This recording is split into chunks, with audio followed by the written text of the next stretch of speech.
And now, it's time for another Dice Tower review with Tom Vasel. Hey folks, I'm Tom Vasel, and today we're taking a look at WonderZoo. This is a tile placement game where you're going to have a zoo, and you're going to be filling this zoo up with Tetris-type pieces. And that's pretty much it. You're trying to make a zoo with a pathway that people can see things, but it's a very simple game, and well, let's take a look.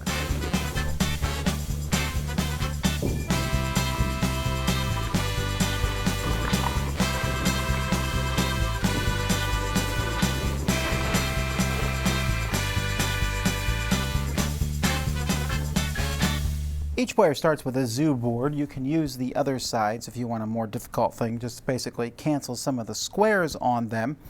Players start with an entrance tile, which they just have to put to the entrances somewhere on the outside of their zoo. Each round of the game, you're going to draw tiles here equal to the number of players and place them in the middle. Whoever has the van is going to pick from these first. You pick one and you can place it anywhere you want in your zoo. If you pick a path tile, that's fine. You just have to put the path tile next to another tile that's already out there.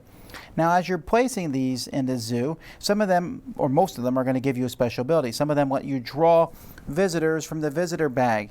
You want visitors to be next to areas at the end of the game. So when I draw a visitor, I can put them here, and they will stay there unless I take a tile later on that lets me move them on the board. So that lets me move people. And the different visitors are going to give you a point for each thing you're next to. So this one right here is going to give me 1 point, this 1 point, this no points. However, if I put it like this, now this one's going to get me 2 points, 1 point, 1 point. So this one had 1 point before, I'm sorry.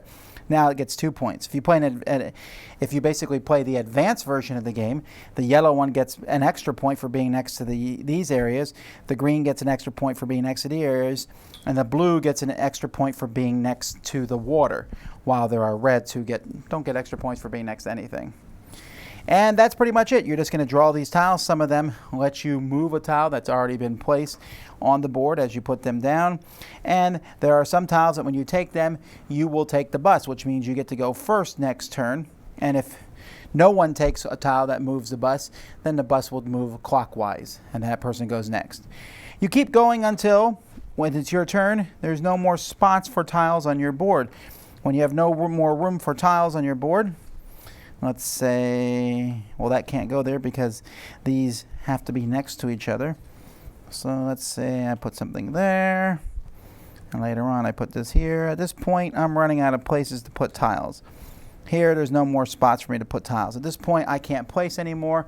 Then I'm just going to pass until everyone else passes. At that point, you'll count up these people that you have out on the board, getting points for each spot that they're next to, and whoever has the most points is the winner. So the game comes with 2 bags. We got the yellow bag for the people and this big blue bag for the tiles. There are quite a few tiles that are included in the game that have different, animals on them. And the animals don't really matter. And I do think it's weird that this and yellow match.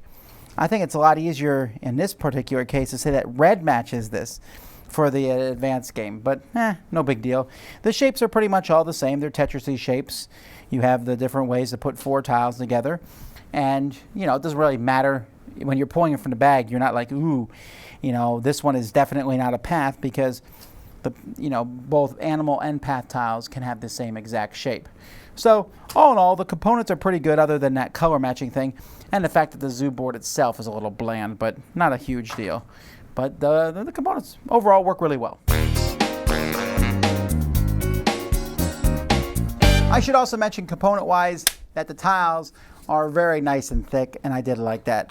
I kind of like the way the abstracted tiles of this game work. They look nice on the board. When you put it together, you have this nice little thing. It almost feels like a phone app that you're kind of putting the pieces out with. So the game works fine. It's not an absolutely amazing game, but I would say it's a decent game, especially when working with kids. If there's one flaw with the game, it's that sometimes you just get messed over by the tiles that come out. For example, let's say you're picking third, and you're like, oh good, next turn I'll pick second, and I'll get a better chance of taking what I want.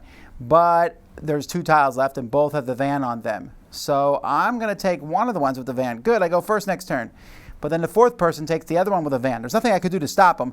Now they go first next turn, and I have to wait another few turns before that van passes back to me. You can sometimes, or you just like, oh, I don't want this tile. Well, too bad. You're going to take this tile. I almost wish there was 5 tiles out per turn for a 4-player game, like one more than a number of players, giving you a little bit more choice. Because going last, you're kind of just, yeah, I'll take this tile and figure out where to put it. And getting people, there's tiles that you move people. That's not so useful if you don't get people. So the tiles that give you people, they're pretty much better than the other ones. This gives me points. I want points. You can't get points unless you have people in the zoo. So that feels a little lucky. The game's really light. It looks more strategic than it is. You got to put the paths next to each other, and then other than that, you're just trying to maximize your points. But for younger kids, I think that it works well. They get to build their little zoo.